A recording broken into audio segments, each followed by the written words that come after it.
Welcome to my poster presentation on elimination profiles of microdosed SARM LGD-4033 mimicking contaminated product ingestion. My name is Felicitas Wagener and I'm currently doing my PhD at the German Sport University in Cologne. LGD-4033 is a selective androgen receptor modulator, or SARM, that is abused in sporting competitions, especially in disciplines such as weightlifting or bodybuilding. LGD-4033 promotes muscle growth with reduced side effects compared to testosterone and other anabolic steroids. It is not yet approved as medication and has been shown to lead to liver damage if taken in high doses. LGD-4033 is prohibited by WADA in and out of competition. The amount of adverse analytical findings of SARMs increased in the last years to an all-time high of 142 AAFs in 2019.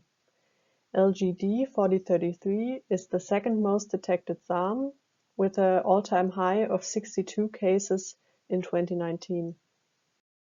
Many athletes use dietary supplements without being aware of the risk of them being contaminated with prohibited substances.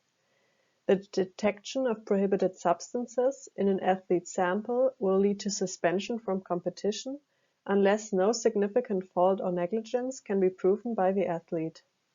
Supplements might be cross-contaminated or intentionally enriched with prohibited substances.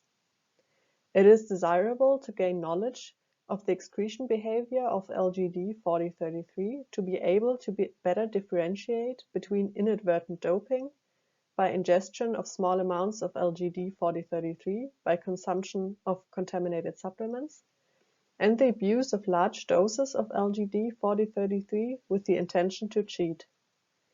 These two scenarios are visualized in this graph in the bottom left corner.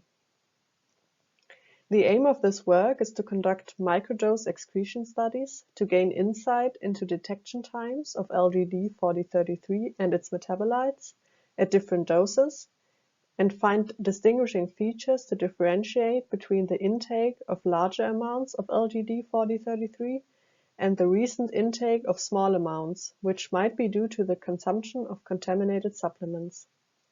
This data can then be used to corroborate or contradict claims made by athletes about the origin of the substance. Microdose excretion studies with LGD-4033 were conducted to simulate contaminated supplement ingestion. 5 healthy male volunteers were recruited for each of the 3 doses. The volunteers were given drinking yogurt spiked with LGD-4033 at 1, 10, or 50 micrograms each. Their urine samples were collected in 2-hour intervals for 48 hours and once every 24 hours after that.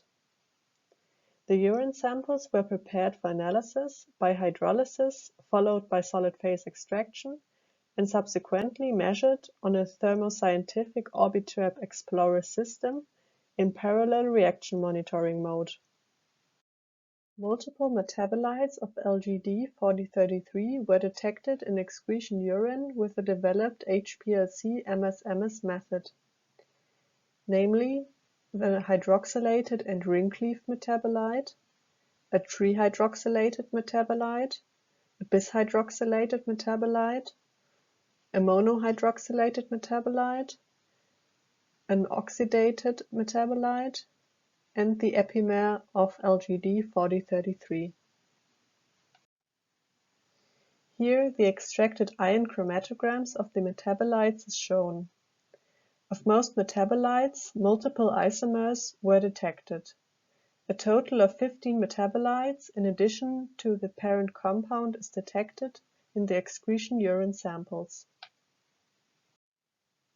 The method was validated for the semi-quantitative detection of LGD-4033. The validation results are shown here.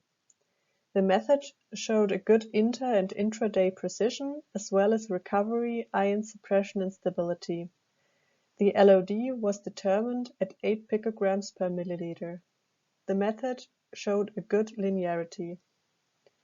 In the bottom right corner, the excretion profile of LGD-4033 after 50 microgram ingestion is shown. On the right y-axis, the LGD-4033 concentration is plotted.